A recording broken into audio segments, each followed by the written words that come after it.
The story begins in the central palace of the kingdom, in the spacious hall of the palace, where the young king Murmalik II held the document of surrender of the Duchy of Shidat in his hand. He glanced at the stern faces of the knights, who had not yet managed to hide their pride in their victory. The king noted that even his father could not have achieved such a feat. Now the kingdom's borders extended beyond the rich Halrik mine. For him, this was not just an achievement, but the fulfillment of a long-held dream. His calm, almost melodious praise sounded as if, with this sigh, a long, exhausting war had come to an end. The king noted with a sneer that he enjoyed thinking about what reward to give them. His words sounded less like praise and more like mockery. The king asked with a smile whether the heir to the Chladni family had not reached marriageable age during the war. The Margrave was surprised by this question. The king continued to talk about how the royal family must take responsibility. And again, he asked how old he was. The Margrave replied with difficulty that Eric was 24 years old. The young man's age was perfect for the king's plan. And then the decision was announced. The king intended to marry his younger sister to Eric. He spoke of her with ostentatious tenderness, emphasizing that he cherished her above all else. The Margrave froze in confusion. The hidden princess, whom no one had seen and who was already considered dead, suddenly became a prize. The Margrave is shocked by what is happening. The king gives the order to bring his beloved sister, Princess Misa Eskilir. When Misa finally appeared, all eyes turned to her. But no one was prepared for what they saw. With timid and awkward steps, the girl entered the hall. She wore a simple white dress, devoid of royal grandeur and adornments. Misa did not look like a princess at all. Eric was struck by her exhausted appearance. He did not expect to see the princess like this. Her eyes were empty, as if life itself had died in them. The king introduced the princess as a shy girl and called her over to him. Only timid sounds escaped the princess's lips. She looked as if she did not understand where she was. Her weakened legs gave way, and she fell to the floor with a crash. The king said that the princess was feeling a little unwell and asked for understanding. There was a hint of mockery in his eyes. Then the king said to Misa, in a feigned gentle tone, to stand up. The Margrave hastened to greet the princess, assuring her of his loyalty. Eric also hastened to greet his future wife. He bowed before the king and said that he would do everything in his power not to disgrace her or the king. To which the king replied that he should take a good look at the woman who was to become his wife. Summoning his strength, he walked toward the princess. Approaching her, he knelt on one knee before Misa, who was still sitting on the cold floor. Then he gently took her hand and said that it was an honor for him to serve her. However, Misa fearfully pulled her hand away. Eric was surprised by this reaction. He saw indescribable fear in her eyes. The king casually told Misa not to behave like that in front of her future husband. The princess approached the king and knelt down beside him. The king told her to apologize, but instead the princess made an incoherent sound. So, in an instant, the reward for Chladni's unwavering loyalty was a princess whose behavior caused alarm and shame. The Margrave and his wife sat in the carriage, enveloped in silence. However, behind the silence lay a growing fury against the king, despite the victory in the war, where the Chladni undoubtedly became heroes. But the king did not like this. So, he came up with this marriage to retain power and weaken the influence of the Chladni. As a reward for the unwavering loyalty of the Chladni family, all they got was a sick princess. The Margrave was furious, but they had no choice but to obey the king's order. It was humiliating for the vassals and knights, but Eric accepted the inevitability of the marriage as his duty as heir. His cousin Amberic, shocked by what had happened, asked what would now become of the engagement to the Crispin family. The Margrave sharply rebuked him, asking how he dared to ask such questions. The engagement would, of course, be annulled. At that moment, overcome with anger, he exclaimed, "Are you not angry at all?" It was his wife, Taliesa. Margravine Taliesa coldly clarified what had just been said. The maids hastened to explain that the princess should not sleep alone, and Talia added that her bedroom was connected to the neighboring one by a passageway. The maids insisted, reminding her that the princess was unwell and should not be left alone. They added that if something happened to her during the night, it would be a disaster and would enrage the emperor. Talia coldly replied that this issue could be resolved by assigning servants to watch over her. The maids flared up with indignation, declaring that entrusting the princess to ordinary servants was unthinkable and that the emperor would be furious. The Margravine fell silent for a moment, her gaze becoming heavy and probing. She spoke slowly, as if clarifying for herself. "So, they want to say?" A tense silence hung in the room. It became clear where this was leading. The maids demanded that Eric himself look after the princess, placing this burden on the heir to Chladni. That night was filled with bitterness and resentment, but Eric remained calm. And finally, the day arrived. The wedding between the brave knight who had returned victorious from war and the princess was announced. This news brought smiles to the faces of the war-weary people. They were excited, because for those who did not know the truth, everything that was happening seemed like a real fairy tale. The city was filled with lively whispers and anticipation. The crowd eagerly awaited the princess's appearance, wondering what she would look like now that she had grown up. One of the girls dared to remark that, according to rumors, there was a lot of talk about the princess, but she did not have time to finish her sentence. Someone nearby hurriedly said that the Margrave was coming, hinting that she should be quiet. The Margrave and Margravine entered the hall, and the attention of everyone present immediately turned to them. The Margrave was whispered the news that the king would not be able to attend the wedding, and his face instantly darkened. The Margrave's fingers clenched into a fist, betraying the rage he was struggling to contain. The thought that the king was mocking him to the end was very annoying. He clicked his tongue in dissatisfaction, but restrained himself. The guests were asked to take their seats to participate in the ceremony. The priest addressed the groom, asking him to come forward and take his place on the pedestal. The groom appeared before everyone. His appearance combined strength and rare beauty. All eyes turned to the tall doors. The doors swung open and the princess entered the hall. The crowd gasped. She looked ill, her gait was unsteady, as if she could barely stand on her feet. The priest raised his voice, announcing the start of the sacred ceremony. Eric stood straight and confident, his gaze focused and calm. The princess looked up, her eyes revealing confusion and fragility. The statue above the altar served as a reminder of the solemnity of the occasion. The moment came when the bride and groom had to seal their union with a kiss. Their lips touched in a kiss that sealed their marriage before God and man. Eric closed his eyes as if trying to hide his tension and thoughts. The temple was plunged into reverent silence, and the moment seemed to last forever. The maids reminded Eric that he must not harm the princess on their wedding night. They added the confirmation of the marriage would be required in the morning. Eric nodded silently, accepting the conditions. Eric opened the doors to the bedroom, preparing to meet the princess alone. Upon entering the room, he was met with a striking sight: the princess tied to the bed. Eric stopped at the threshold, shocked by her condition. He slowly walked forward, approaching the bed. The princess's eyes were empty, almost lifeless. Eric began to slowly remove his clothes, preparing for their wedding night. He quietly and gently said "princess" and continued to undress. But at that moment, Eric noticed something that made him freeze. The princess was not just weak. She had been pumped full of sedatives in doses strong enough to put a horse to sleep. The thought that she had been treated worse than an enemy prisoner filled him with revulsion. He understood clearly that without the king's orders, this would not have been possible. Eric leaned over her and, feeling the coldness of her skin, said he would untie her. He asked if she was all right, massaging her legs to warm them up. Eric knew she couldn't be all right. Her condition was too serious. Eric thought that she must be in pain because her wrists were still tied. Eric freed her wrists. The ropes had been tied for so long that they had left marks on her skin. Her fingers had turned dark red. It would be a problem to leave things as they were. Eric knew there was no other way. He approached her and said, "Princess."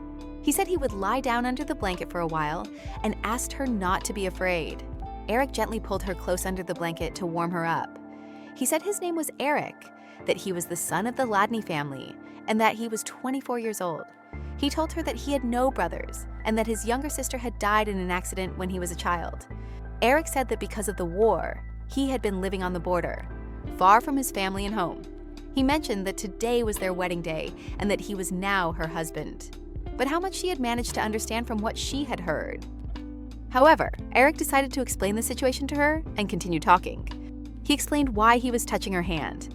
Winters are harsh abroad, and frostbite always starts at the fingertips. Eric added that it was very important to maintain normal blood circulation, and continued to gently rub her hands. He watched her face closely, hoping to see even the slightest signs of improvement. Gradually, her cheeks began to turn pink, her breathing became more even, and Eric breathed a sigh of relief. Convinced that she was warm, he thought that she would feel better after sleeping. Eric thought that he now needed to create proof of the wedding night. Eric wondered how he could draw his own blood to create proof of the wedding night without harming her. His gaze fell on the glasses standing nearby, and an idea flashed through his mind about how they could be used. In the morning, Eric held a blood-stained sheet in his hands as proof of the wedding night. The maids looked closely at the sheet, and one of them gasped in surprise, promising to take it to the priest. One of the maids said it was time to change the princess's clothes. Eric stopped them. He said that the princess had not yet woken up and asked them to wait. The maids reluctantly agreed. Eric stood at the door lost in thought. He exhaled heavily, trying to cope with the tension. He was surprised to hear strange sounds behind him. Eric turned around and saw the princess chewing on her outer garment with childlike innocence. She continued to pull the fabric into her mouth as if it were food. Eric told her it was inedible. Eric noticed that she must be hungry and asked her to be patient for a little while. He gently called out to her, addressing her as princess. Eric showed her the food, checking to see if it would interest her. The princess looked up uncertainly and reached for the food. She cautiously took a piece and hesitantly brought it to her mouth. Something resembling surprise flashed across Eric's face. She took a bite and cautiously tasted it. Eric watched her, his gaze softening. The princess ate slowly, as if every bite were new to her. He was glad she liked it. The setting sun painted the sky, and the majestic castle towered in the distance. That was where Eric was to take the princess. Eric returned home with the princess. His parents greeted them at the entrance silently and sternly. Eric quietly introduced the princess as his wife. Eric's father said that his son was tired and should rest first. The princess suddenly reached for the stone statue at the entrance, trying to climb on it. Eric immediately picked her up, preventing her from falling.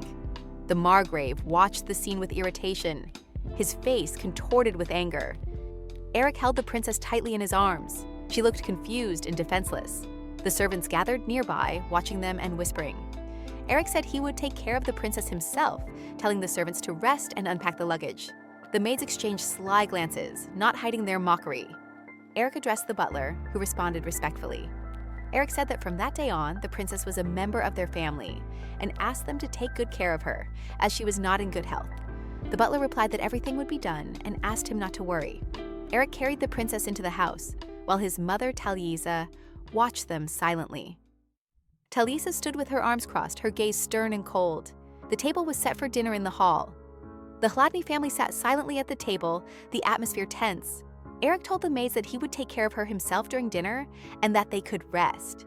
The maids replied that everything was fine, as incidents often occurred with the princess during meals. Eric frowned, noticing a hostile gleam in the maid's eyes, even though her words sounded polite. Eric asked if there was any food that the princess preferred or disliked. The servant replied that she could eat anything. Eric turned to the princess and gently suggested that she try one of the dishes. The princess obediently opened her mouth, but her gaze remained vacant. Eric watched her reaction closely, his eyes betraying his anxiety. The princess pretended to eat, but her movements were uncertain and tense. Suddenly, she spat out her food, splattering it across the table. Eric was stunned by her reaction. The princess screamed, and Eric, holding her back, quietly asked her to calm down. He tried to ask if she didn't like the food, but she responded with another hysterical scream. Eric concluded that the princess needed to rest and compose herself. The maids bowed, confirming that they understood his instructions. Eric stood up with the princess, preparing to lead her away from the table. Eric's parents watched the scene unfold with cold expressions on their faces. Eric's father sighed heavily, clearly suppressing his irritation. Eric's father, so that no one could overhear them, turned to his wife in sign language, asking if it was worth keeping the princess alive at all. Talia responded to him in sign language as well. If they killed the princess, they would die too. Eric just raised his eyebrows quietly. The kingdom of Esquilier had long been ruled by three great families. They were called the pillars of the state. The Salakez family was responsible for internal order and stability. The Crispin family protected the capital's security. The Hladny family defended the country's external borders and army. All three families had enormous influence over the army and the state's defense. The previous king's wives were from these families, which strengthened the union. But the current ruler, Mermalik II, rejected tradition. Under the pretext of restoring royal power, the Salakez family was destroyed by Mermalik II himself. Not satisfied with this, he began to oppress the two remaining families, who could no longer tolerate his pressure. The families concluded a secret agreement on the succession to the throne and decided to raise an uprising immediately after the end of the war. But the plan did not go as expected. The Hladny family won major victories and won the sympathy of the people, who were tired of tyranny. The king could no longer ignore this. The Margrave clenched his fist, struggling to contain his rage at what was happening. Taliesa remained coldly calm, while the butler waited attentively for her orders. Taliesin reminded him that not long ago, the princess had been fine, and her current condition was a result of the turmoil in the kingdom. The Margrave added irritably that the vassals were already proposing to replace Eric with Amberic.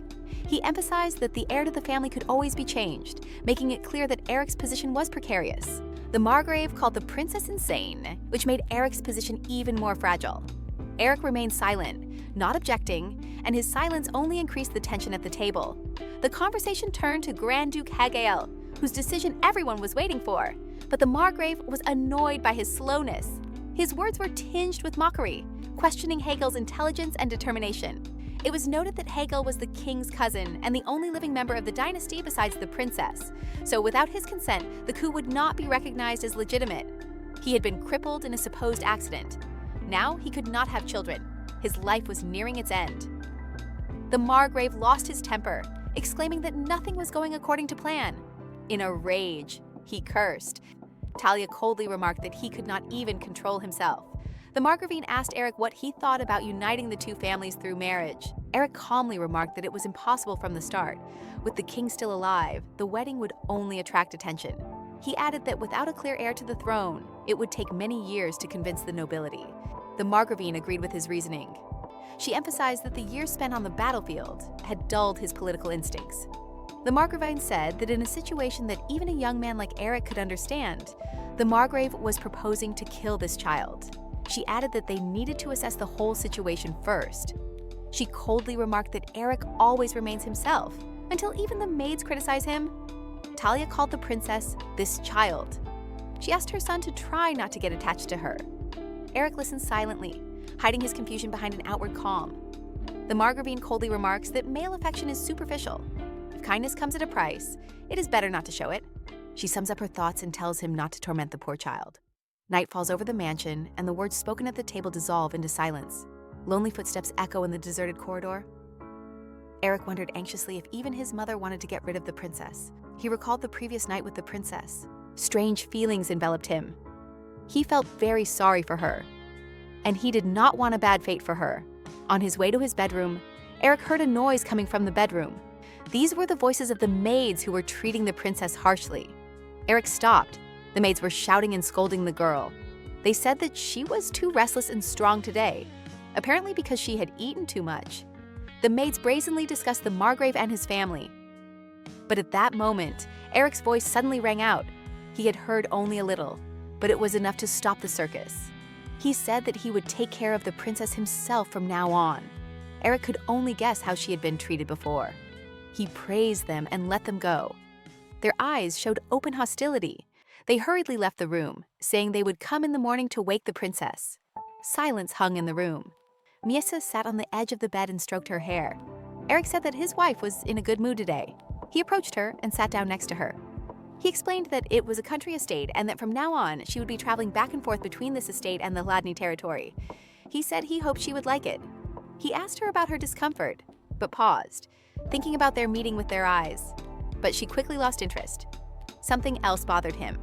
Didn't she have any other clothes? Why on earth is the princess dressed like that?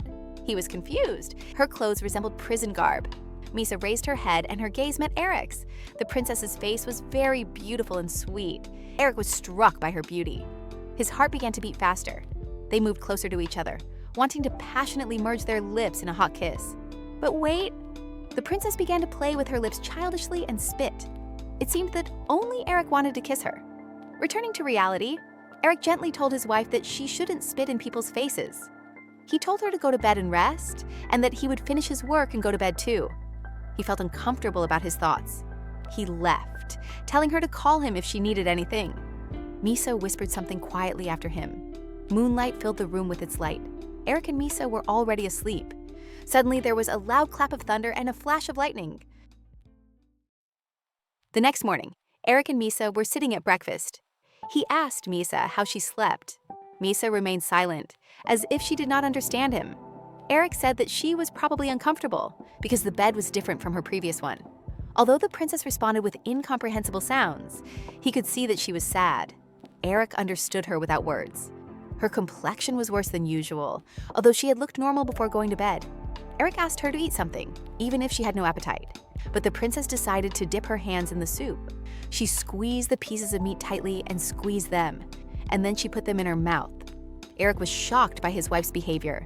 Despite what was happening, he remained calm and patient. After the princess's arrival at the mansion, several days passed at a frantic pace. After Eric's wedding, the atmosphere in the estate changed. Here is our handsome Eric. Everyone greeted their captain, but it seemed that everyone wanted to say something, and the atmosphere was tense. Noticing this, Eric asked them if their training for the day was over. If not, why were they standing there? In the evenings, things were not going well at the estate either. For some reason, Margrave Hladny began to avoid family dinners. Lady Hladny expressed her dissatisfaction, saying that he couldn't control his emotions.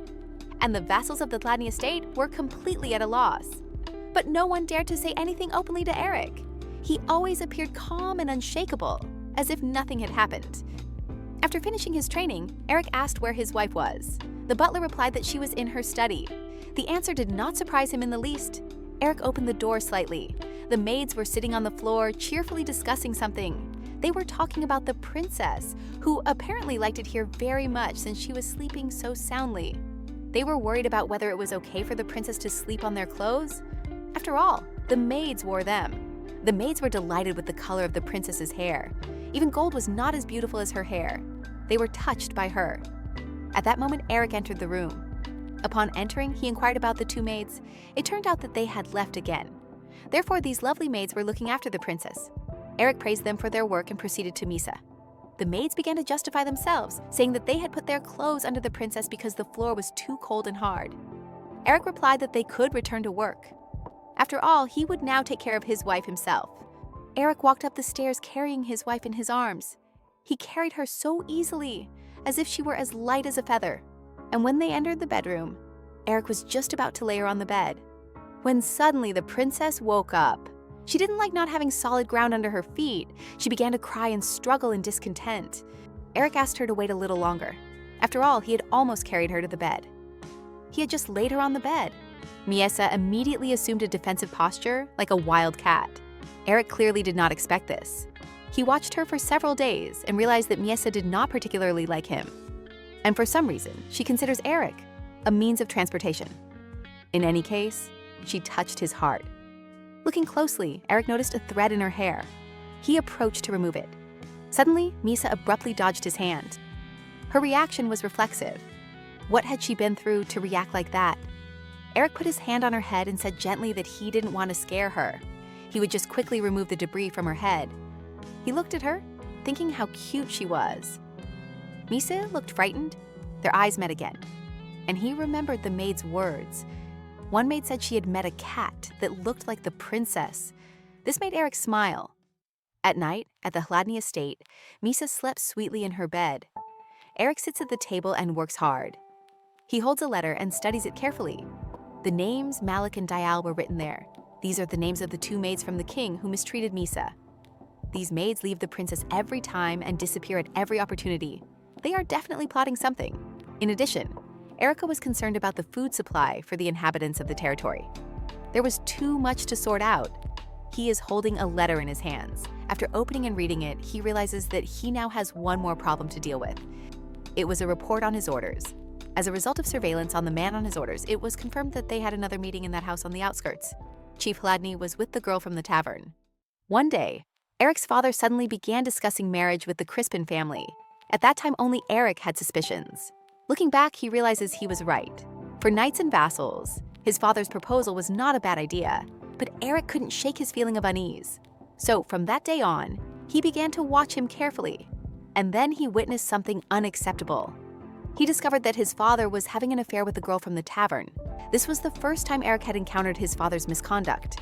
It left a bitter taste in his mouth. But between life and death on the battlefield, he couldn't bring himself to bring it up. Eric tried to find out if this woman had any hidden motives or patrons, but he couldn't find anything significant. So, he decided to keep this secret to himself.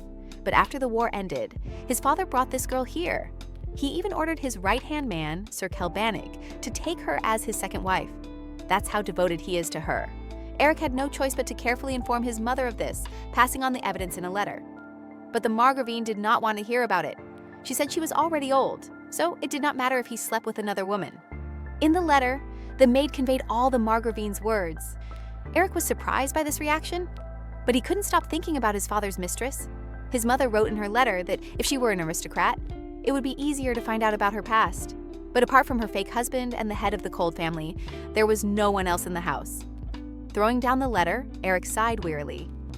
Once again, he had learned nothing new. To tell the truth, Eric's mother's reaction was quite natural to him. After all, in the world of the aristocracy, marriage was often seen not as a union of hearts, but as a union of houses. Suddenly, something caught Eric's attention. It was our princess, Misa. She woke up and headed toward Eric. Approaching his table, she ran to Eric and sat on his lap. Eric was shocked by his wife's actions. His heart beat faster. Suddenly, the sheets of paper caught Misa's attention. Eric, seeing her curiosity, warned her that it might not be as exciting as she thought. Misa took the sheet in her hands and began to study it. But less than a minute later, she grew tired of him and tore a piece off him. Eric was glad that the princess was no longer avoiding him. She had approached him herself for the first time, and he did not feel guilty. Due to unexpected events and his dissatisfaction with the king, he had not yet considered that he would spend the rest of his life with this girl, experiencing new emotions. He remembered how, as a child, he had dreamed of knighthood, honor, and responsibility. But over time, he realized that behind all this lay a duty to his family, a blood covenant for the sake of future generations. He never expected much from his wife and did not hope for happiness. Even if she tore up papers or behaved strangely, it didn't matter. Eric no longer had high hopes for his relationship with women, but now when she reached for his documents, he gently stopped her, asking her not to tear them up. She insisted, as if she wanted to get his attention, and Eric allowed himself a gentle rebuke for the first time with a slight smile. Harassment won't help. I'm not done reading yet. The next morning, Margravine Taliesin and her maid were sitting in the room. She told her mistress that it was almost March, and that perhaps they should prepare a large brazier in the greenhouse for the upcoming concert. Taliesin agreed with her idea. She said to start preparations early, as this year was colder than usual. At that moment, Princess Miesa and her maid entered the room. The Margravine did not expect such an encounter. Suddenly, Miesa falls to the floor in front of the Margravine. Everyone stares at the princess in surprise. The Margravine says that her behavior is quite unusual. She says that the princess usually stays with her maids. But today she came to me. Taliesa's maid noticed that she calls her princess as if she were a stranger. Taliesa agreed, but she still doesn't know how to address her. The Margravine turned to Madame Diala to find out how to address the princess correctly. After all, she is a lady-in-waiting. In response, she received only silence. But the Margravine thought that she was useless and did not even try to get along with others. Talisa's maid said she had looked into the matter. 3 generations ago, there was a similar situation. The head of the family and his wife addressed the princess by name. And since the young master had introduced her as his wife, the Margravine could try calling her by her name. And for the first time, that name was heard in the hall, Miesa. Miesa looked at the Margravine at that very moment. She sat up abruptly and smiled, showing that she liked her. The Margravine smiled back. The maid and Talisa talked about how beautiful the princess's name was. Madame Diala began to flatter the Margravine, saying that the princess liked her and asked her to look after her until dinner. Talisa agreed, letting her go to rest. She took her leave and departed. After she left, the maid sighed. She said that the royal servants were very picky and that one had to be careful around them. She continues to say that Madame Diala idles all day but still bathes the princess regularly, and Madame Malika has never been seen in the vicinity of the estate. She was curious about the reason for their blatant laziness. Miesa lay on the floor looking at the pattern on the carpet. The Margravine had a headache. She asked her maid Adele to bring her some medicine for her headache. Adele asked the maid if it was the usual medicine. The maid replied in the affirmative and added that it was lying by the bed. Adele praised her and went to her mistress. Mrs. Talisa was sitting on the sofa, and Misa was sitting on the floor next to her. Adele left the medicine and walked away. She was surprised by her mistress's unusual behavior. It was the first time she had allowed someone to lie on her lap. Adele asked Mrs. Talisa if she was all right and whether she should call a doctor. Talisa begins to take an interest in this child, asking her age. Misa is 20 years old. Adele recounts that at a young age, Misa witnessed the deaths of half of the royal family. Talisa suggested that it must have been so painful that she went mad, and even now people take advantage of her left and right. Talisa said she felt very sorry for her. The maid was shocked. The lady suddenly said that this child was so beautiful. Her gaze lingered involuntarily on Miesa. there was something familiar about her. She said that her facial features and eye color were very beautiful. Mrs. Taliesa asked her to make sure that Miisa ate well. The maid was curious when her mistress came so close that she could see the color of her eyes. Taliesa said that her hair was a mess, which made it difficult to see her face. Come to think of it, the color of her eyes seemed familiar. Could it be that the lady saw her own child in her? Misa's hair was tangled and she wanted to sleep. The lady offered to comb her hair. Miisa responded indistinctly. Meanwhile, at the other end of the mansion, Eric was wondering what his wife was doing. The butler said that she had been with Mrs. Taliesa since morning. Eric headed to the hall to see his wife. As he approached the door, he heard a noise coming from the room with Miisa. Lady Taliesa was cutting Misa's nails. Adele asked to do it herself, but the lady refused, wanting to finish the job herself. She was also afraid of frightening Miisa with sudden touches. When Eric entered the room, he saw a rather strange scene. He immediately sensed that something was wrong. He asked what was going on. Mrs. Taliesa said that she had cut Misa's nails because they seemed to be uncomfortable during walks. Eric was surprised that his own mother, who had never done anything like this for him, was doing it for his wife. It was unusual for his mother to care for someone like this. She might feel sympathy sometimes, but not enough to cut someone's nails. She was always cold, even to her own son. But now she's looking at the princess with a tenderness that's hard to believe. She had that expression on her face for only one person, for Eric's younger sister, Rosie. Could it be that his mother is projecting her memories of Rosie onto Miisa? Eric came closer and said he would cut Misa's nails himself. His mother refused, saying she would finish it herself. Eric took the scissors and said he would finish it himself. The reason for Eric's growing concern was his mother's behavior on the day of Rosie's death. Did he have the right to interfere? He took her foot and began to cut Misa's nails. Miisa lay quietly, surrounded by people praising her for her behavior. She whispered something. Adele turned around, sensing something was wrong. Misa's expression was very sweet and angry at the same time. She felt something strange. She was uncomfortable. Adele thought she didn't look very well. An idea had already formed in her head. She put the cookie in the unhappy princess's mouth, surprising everyone around her with her decision. Eric asked her what she had just done. Adele replied that she thought the princess was uncomfortable. She used to calm down when she gave her sweets. Apparently, the princess really likes sweets. Eric understood and continued cutting her nails. Eric's mother looked at Miisa and commented on how neatly she was eating, how she was taking small bites. She said she was glad to see that the princess was eating well. At dinner that evening, Eric took care of his wife by feeding her with a spoon. He taught her not to swallow everything at once. He wondered what his mother had seen that reminded her of Rosie. Was it the color of her eyes, which was similar to Rosie's? But if it was the color of her eyes, then there was also his cousin Amberic. However, his mother had never treated him in a special way. The butler entered, carrying a roasted quail. He apologized for the delay in serving. Eric told him to leave it and go away. Eric thought about how the princess behaved calmly when they were alone. This dish was not too difficult to eat. Suddenly, Miisa felt ill. She held her head, trying to ease the pain. She made sounds like moans of pain. Eric didn't understand what was wrong. He began to ask her what was wrong. Miisa pointed to the plate with the quail. Eric didn't understand the reason, but he knew one thing. She felt sick because of the fried quail. He said he would remove it from the table immediately. He took the dish away and ordered it to be cleared. Eric was angry with the maids because they had said that the princess had no food she disliked. What had happened to her in the past that made her feel sick at the sight of fried poultry? Perhaps she had had a negative experience with quail at the palace? In the morning of the new day, the maids asked the young lady not to lie on the cold floor. But Miisa lay there as if she did not understand their words. She did not want to change her position. Then the maids decided to put a blanket under her. Despite being busy, the maids found time to care for the princess. Young maids whispered among themselves. They did not understand her strange behavior, but they felt sorry for her nonetheless. No one was sure how much the young lady understood. Some even whispered that it was strange. After all, Eric had never shown any interest in women before, and now he cared so much about one. But they were quickly silenced, reminded that unnecessary words could cost them their heads. The conversation imperceptibly turned to her clothes. The girls complained that the dresses got dirty quickly, and suddenly one of them suggested making a bib decorated with embroidery for the princess.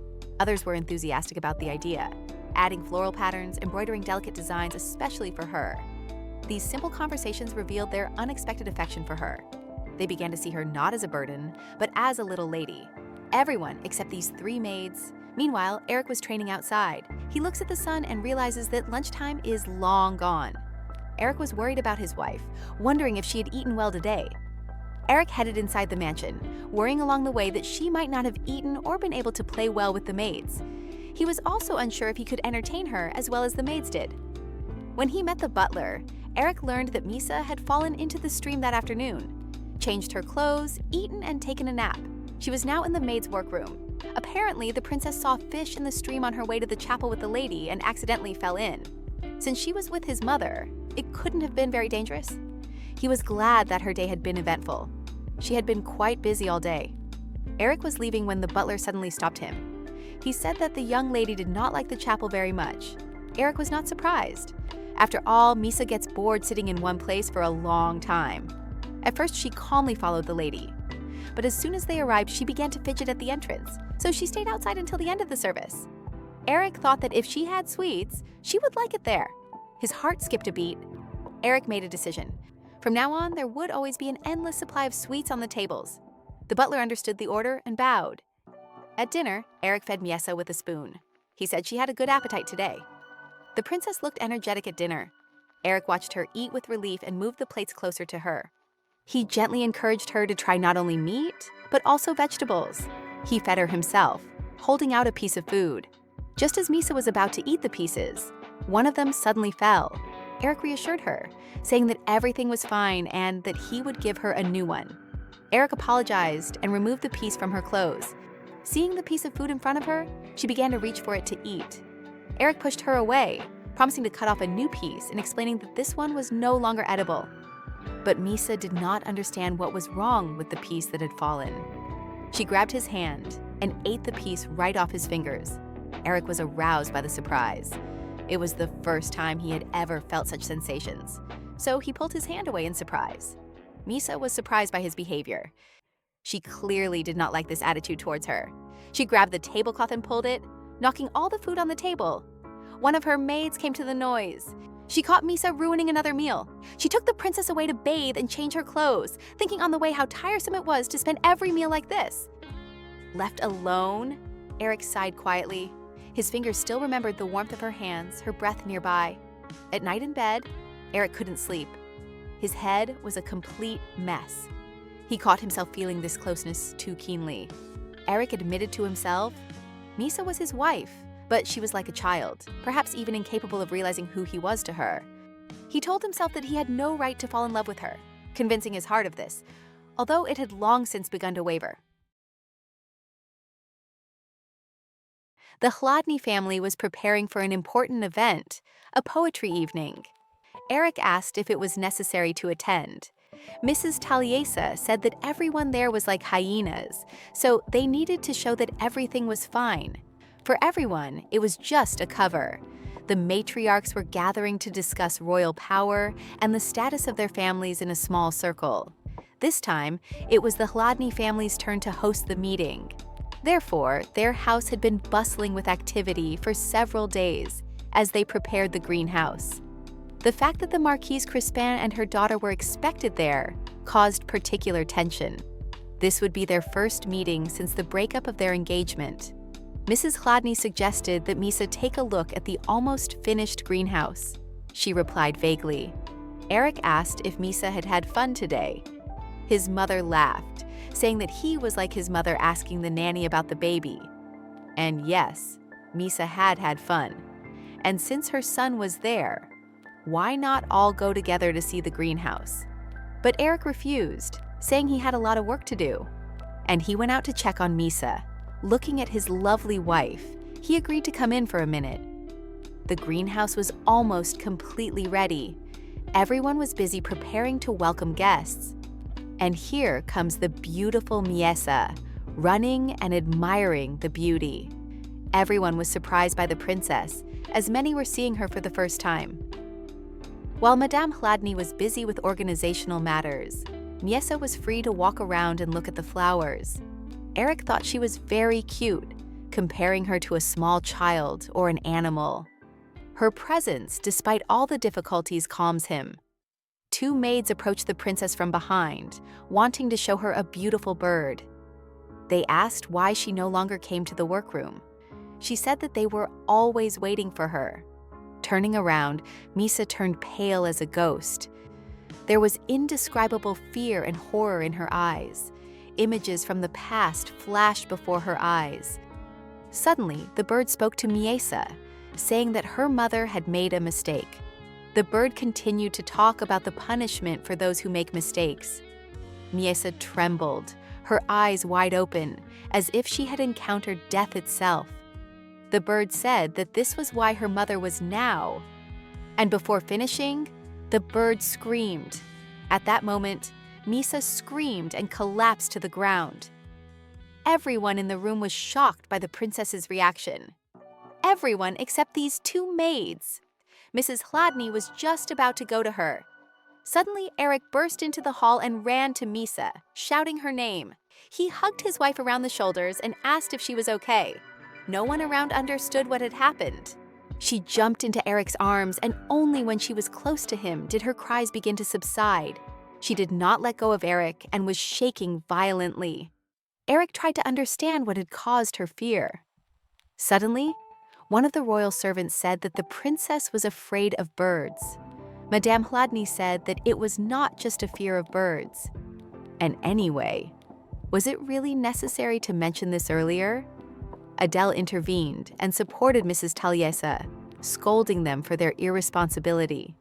Malika excused herself, saying that she had forgotten to mention it because she already had so many things to worry about. They forgot to mention just one thing, and they made such a fuss about it. Tension hung in the air. Adele wanted to argue but didn't. The Margravine was furious at the insolent maid's words. Eric did not argue. He just got up, holding Misa in his arms, and said firmly that he would take his wife away and calm her down. Misa cried bitterly, her memories of the past probably very frightening and terrible. Eric whispered quietly, "From now on, there will be no more birds. Not on the table, not in the greenhouse."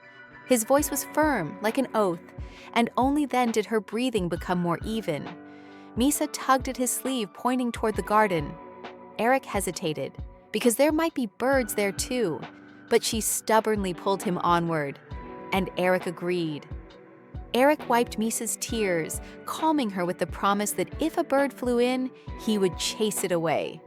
His voice was softer than ever before. Eric quietly added that if she fell asleep, he would carry her to the bedroom. Misa closed her eyes and immediately fell into a deep sleep. At that moment, someone approached them. His light footsteps disturbed the fragile calm. He smiled as he looked at Eric with Misa in his arms and remarked with a slight sneer that they looked very closely. Amberic kept asking about his wife. Eric frowned and sharply told his cousin to disappear, fearing that his wife would wake up. He just smiled, noticing that the couple seemed too close. Amberic said that rumors were spreading around the house. Eric tensed at these words. Amberic warned that his father wanted to make him his heir, which is why he always curried favor with other family members. Therefore, one cannot take the rumors spreading outside lightly. According to him, a maid named Bina and another servant were spreading false stories about their family. But he himself never wanted to be the heir. He preferred freedom. Amberic had always supported Eric since the days of battle, when they trusted each other with their lives. That is why he had long supported Eric in his struggle against his father. Eric thanked his cousin for the information. Amberic smiled and said that thanks to him, his last days had been happy. But he was curious about how true all the rumors about Eric and his wife were.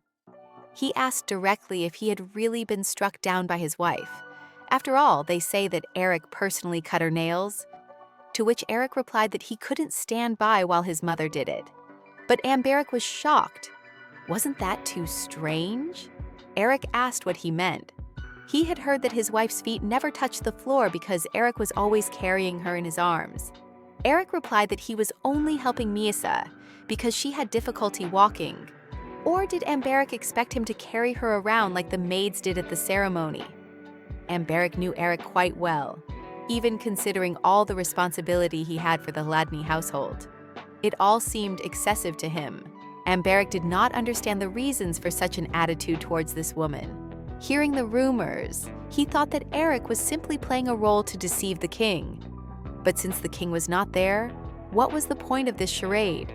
Did he really want to live with such a woman? Eric told him to shut up. Amberic couldn't understand what was going on in his head. After all, it would be more logical to get rid of her as soon as possible. After all, Eric was about to marry Lacana Crispin when misfortune struck in the form of this princess. But Eric didn't want to hear any more of this. And for now, her arrival was only benefiting his family, and the king would leave them alone for a while. There was nothing better than this right now. It was an inevitable but better choice. Eric's words sounded weary, making it clear that he viewed this marriage as a necessity rather than a curse. However, he added that she doesn't even know whose lap she is sitting on. Should we make her even more miserable? His words sounded so gentle that his cousin just shrugged. But this simple phrase clearly showed that Eric did not see Misa as a burden, but rather as a creature in need of protection. A few days later, the poetry evening arrived. All the ladies of the kingdom, including the Crispin family mother and daughter, gathered in the greenhouse of the Ladny house. After all the guests had arrived in the greenhouse, Eric and Miesa arrived briefly to greet everyone. All eyes immediately fell on them, and the insincere congratulations only made things worse. Throughout the meeting, there was an awkward atmosphere between the Ladny and Crispin families. It was obvious to everyone around. After a while, Eric picked up his wife and said goodbye to the guests. After bowing, he headed for the exit. Lacana Crispin silently watched them leave. Then she ran out and stopped Eric, asking him to give her just a minute. At that moment, someone was eavesdropping on their conversation. Approaching him, she told him not to have children. These words sounded like a threat and a warning at the same time. Leaving the greenhouse, Crispin's mother and daughter discussed the handkerchief trick. Lacana was supposed to throw it according to her mother's plan. The Marquise spoke irritably about the happy embrace between Eric and his wife. She called their happiness disgusting. She emphasized that the princess was definitely the type of woman those men liked. She had a pretty face and knew how to smile. The Marquise spoke irritably that it was Lacana who should have entered the Ladny family. It could be said that Lacana was raised for the sake of inheritance. She was taught only to be a worthy mistress of her house. But Lacana just looked down silently, thinking about her fate, while her mother pressured her with words. That evening, Eric sat in his office and pondered. Lately, his brain had been overloaded. Because his father had become infatuated with his mistress, all the family's affairs had fallen on Eric's shoulders. The prolonged war had exhausted the people, and there was a shortage of food. If the inhabitants could survive the summer, the soldiers would return to their fields and harvest the crops. This would stabilize the situation. The Hladny family deserved sufficient compensation to avoid these problems. However, the king granted them a few insignificant trophies and the Halrik iron mine. It was a gift for appearance's sake. Another gift was a lonely princess. However, it would take years to develop the Halrik iron mine. Eric understood that the king's gifts would not help him now. Therefore, he would have to work with what he had. The main problem was the absence of his father. This forced the vassals to look to Eric as their leader. The responsibility weighed on him like a coffin, and he understood that the vassals looked only to him, seeing him as their future leader. Misa woke up and approached Eric. She tugged at his sleeve, bringing him back to reality. She hugged him tightly, sensing that he was having a hard time. For a moment, Eric remembered Amberic's puzzled face. Her small head rested on his chest, and he hugged her, stroking her bony back and feeling his heart fill with a strange sense of relief. She didn't run away or resist, but stayed close. Eric opened a jar of candy and put one in Misa's mouth. He asked her to stay a little longer. The very fact that she did not run away but remained in his arms brought inexplicable comfort to his troubled heart. The next day, maids from the Crispin household arrived at the Hladny residence. The reason for their visit was that Milady had dropped her handkerchief. In high society, a handkerchief is an item exchanged as a token of love. An unmarried woman came and dropped her handkerchief at the home of her former fiancé, who was now married. This was a serious problem. Lady Taliesa ordered help with the search, and let them do it in secret. Let everyone think that this handkerchief belongs to the Marquise Crispin. All the girls searched for the handkerchief together. Suddenly, the eyes of two maids met. They were clearly in cahoots. They discussed that the princess must be gotten rid of within 2 years. However, one maid says that this is not something that can be done so easily. They agree on a new meeting place and part ways. Meanwhile, preparations for the family dinner were underway at the mansion. On the sofa, the Margravine was combing Misa's hair. Misa, as always, was playing and putting everything in her mouth. Mrs. Hladny wanted Misa to eat well, and her behavior was not so important. She marveled at her slender neck. She also praised her and lovingly combed her hair. The Margrave was very annoyed with the princess who had ruined all his plans. The atmosphere at dinner was heavy and negative, and all because of the Margrave. He nervously tapped his fork on his plate and asked why the hell this woman was sitting at the same table with him. The Margravine interrupted him and said that Misa was practicing, so she shouldn't be interrupted. The Margrave was shocked by his family's attitude toward this damn girl. But his anger only intensified, and he loudly protested that she was being treated like a child. The Margravine asked her husband to ignore Misa as she poured him a glass of wine. After all, she didn't need it anyway. Mrs. Hladny asked Eric to make sure that Misa ate her vegetables as well. The Margrave was annoyed by his family's kindness towards Misa. Unable to contain his anger any longer, the Margrave stood up and said to keep an eye on the princess so that she would be safe and sound at her meeting with the king. Then he stood up and headed for the exit. But his family was not upset. On the contrary, they could finally eat in a calm and friendly atmosphere. Mrs. Hladny asked Eric if he had prepared gifts for the palace. Eric had, of course, prepared something appropriate. Everyone except Misa was excited about the trip to see the king. In a few days, the couple would go to the palace to visit the family home. As was customary, 50 days after the wedding, the day of departure for the palace had arrived. Everyone around was busily loading the carriages with belongings. The maid Malika was also giving orders and working. It was strange for Eric to see her at work. Misa was dressed beautifully and now looked like a princess. Eric looked at Misa and thought he had taken a wife under the sympathetic gaze of those around him. But in reality, such a wife turned out to be not so bad. Eric leaned over to Misa and asked her gently if she knew his name. In response, Misa just looked embarrassed. She may not know who he is, but for Eric, having someone to protect fills his life with meaning. Miesa looked at Eric, and he reassured her that everything was fine. He had just asked in case. Madame Malika joined them in the carriage, and they set off. When the carriage entered the capital, Eric became particularly focused. The marble walls of the palace gleamed, but they were imbued with the blood of the past. Heads had once rolled here, and each slab held the memory of death. He held his wife's hand and scanned the corridors intently, as if expecting danger around every corner. Eric recalled, 20 years ago, the king ascended the throne with the support of his mother's family, the Salakez. But 12 years ago, his actions changed dramatically. The floors in the central hall were perpetually covered in blood. No sooner had the blood been cleaned up than another head rolled across the floor. Every step on the stone floor evoked a chilling thought. Whose body had lain here? Reaching the center of the hall, Eric greeted the king. Finally, they stood before the king. The king greeted them with a smile. Vermalik II glanced at the princess and noticed that her face looked better. His words sounded like empty formalities, but there was a hint of condescending mockery in his voice. Eric greeted the king, holding Misa by the shoulders. Suddenly, the princess felt like lying down. Everyone was surprised by her behavior. The king smiled and said he was glad to see that Misa's face had improved. This meant that they could expect news of an addition to the family.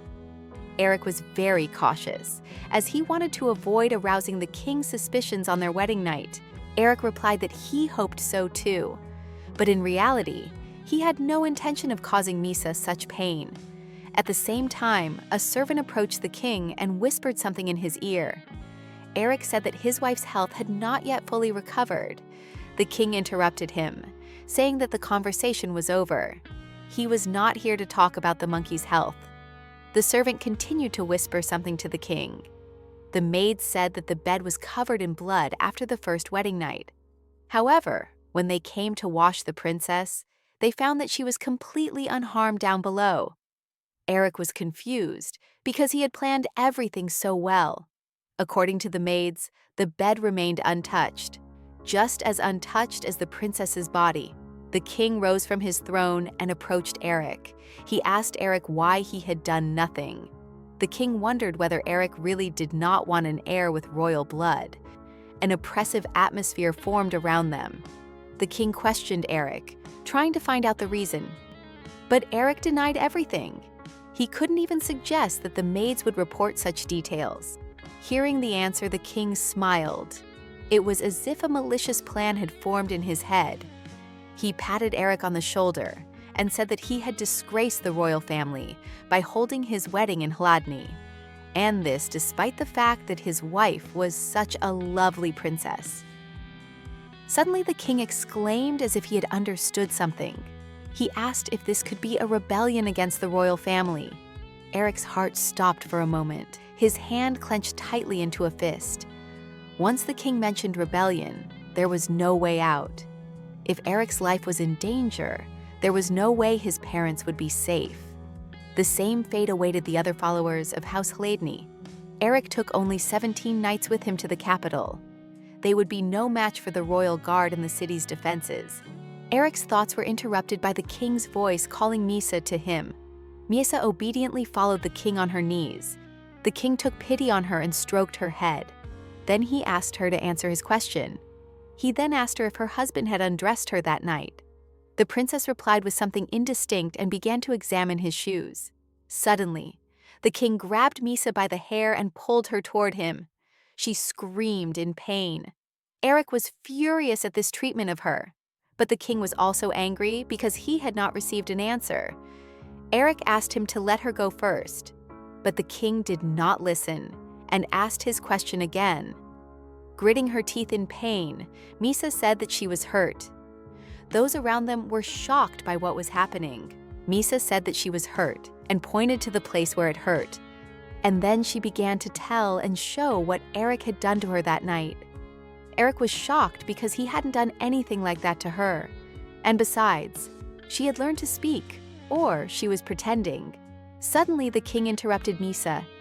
He said with disgust that he did not wish to hear any more about his sister's love affairs. Then he kicked her away from him. The king said that was enough and that Eric could take it away. Misa barely managed to keep herself from falling face down. Eric immediately ran to her to make sure she was okay. Eric was shocked by what he saw, his teeth clenched with anger at the king. Eric hugged Misa, trying to calm her as she trembled with fear. On the way back, Misa slept soundly in Eric's arms. At the Hladny estate, they were met by the butler and several maids. Eric lifted his wife and told them that he would take care of her himself.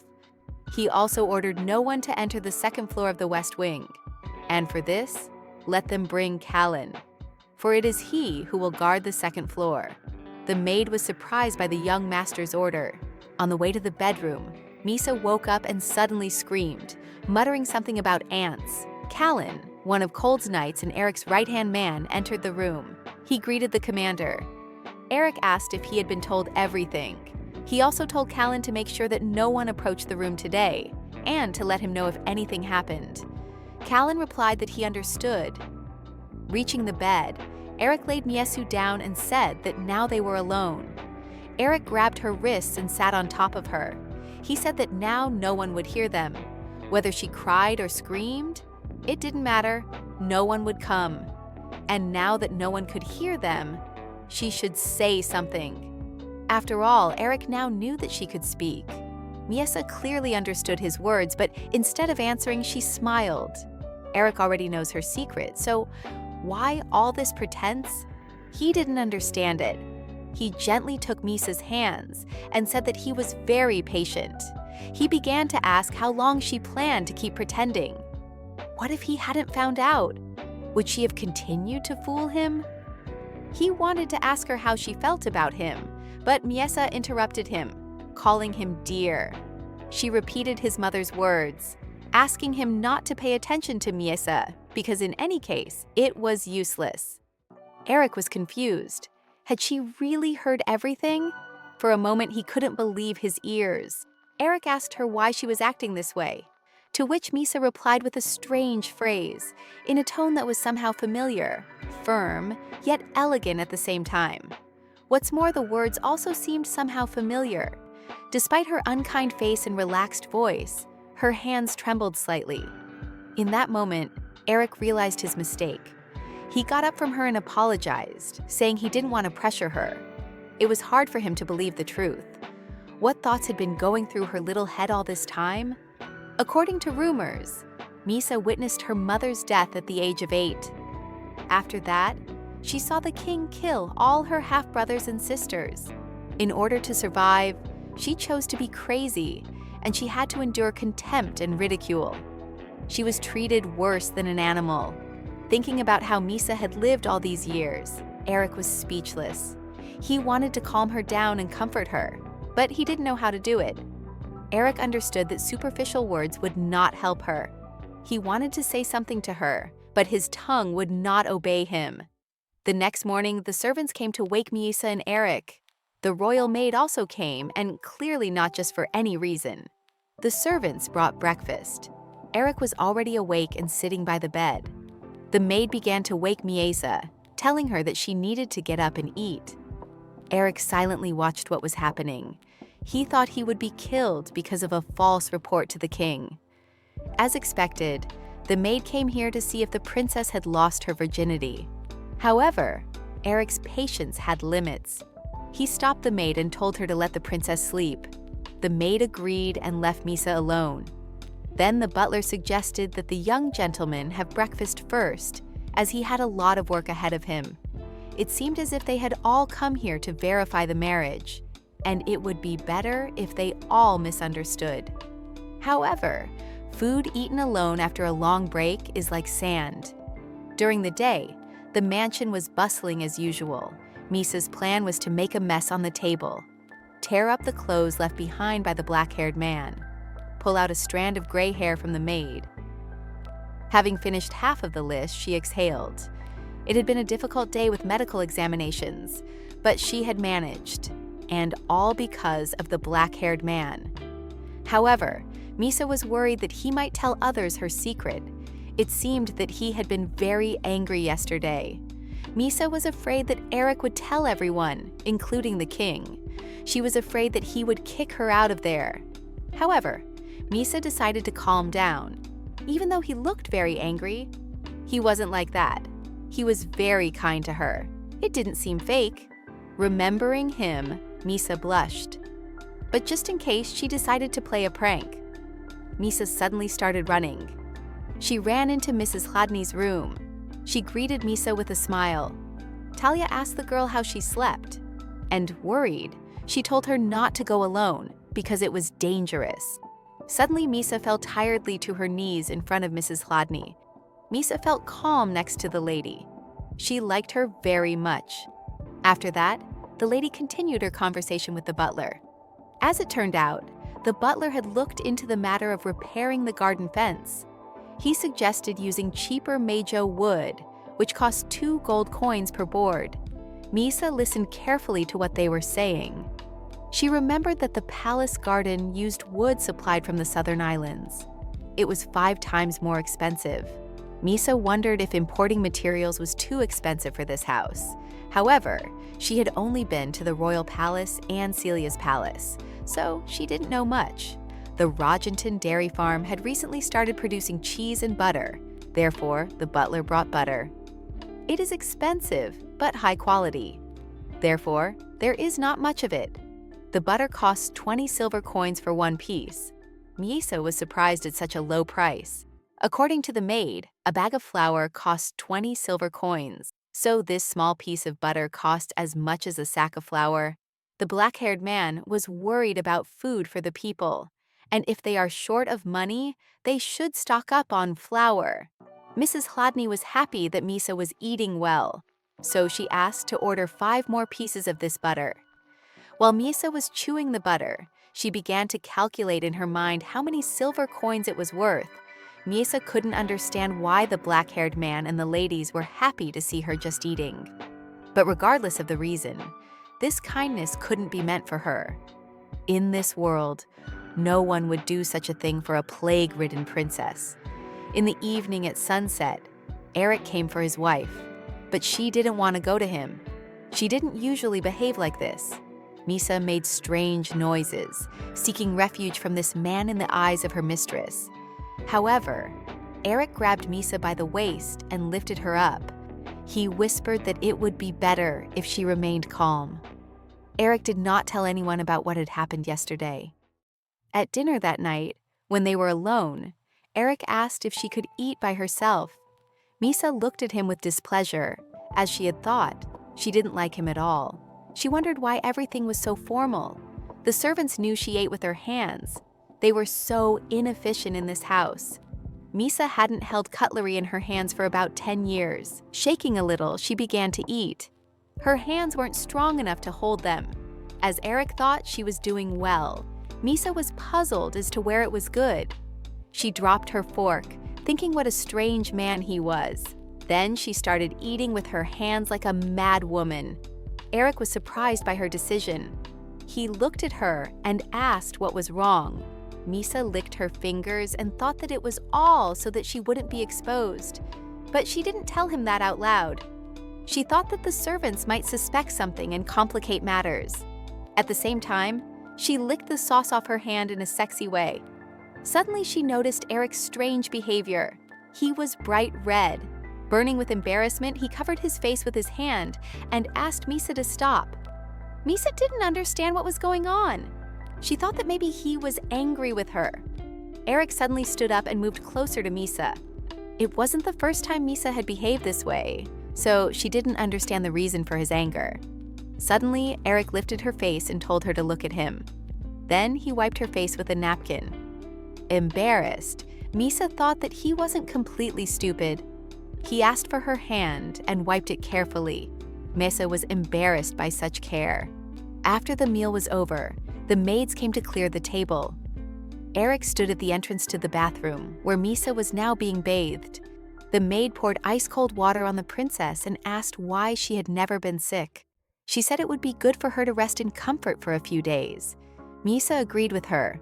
It was also beneficial for her to be crippled. By the way, Eric usually bathed her.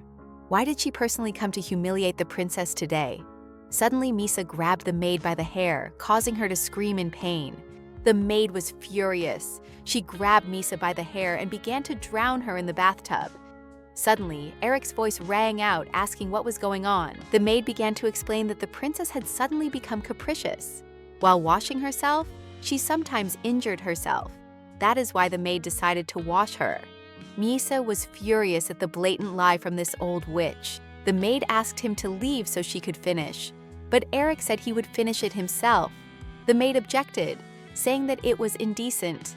Eric replied that as her husband, it was more appropriate for him to do it. The maid warned that washing her would not be easy. She described the sequence of washing, shampooing the hair, applying oil to the ends, drying it, and applying cream to the body. But it was all a lie. She usually washed the princess's body roughly with soap, although she was bathed more harshly at the palace than here. Eric convinces the maid to leave, which she eventually agrees to. As she leaves, she looks at the princess with displeasure.